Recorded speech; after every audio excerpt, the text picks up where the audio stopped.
Classical era, mid-18th to mid-19th century.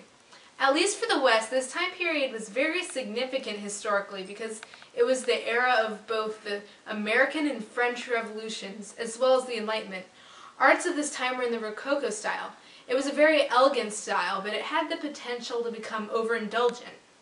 The classical era of classical music started as a backlash against Rococo.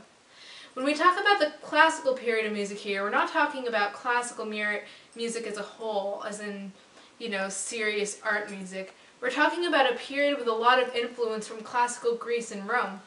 Music of the classical period is often referred to as classical music when comparing it to romantic music. Romantic musicians focused a lot more on emotion and let that take control of their work, where classical artists took a lot more of an intellectual and stoic approach. We'll discuss romantic music more in the next video. Some advancements in the classical period include an increased emphasis on the orchestra music.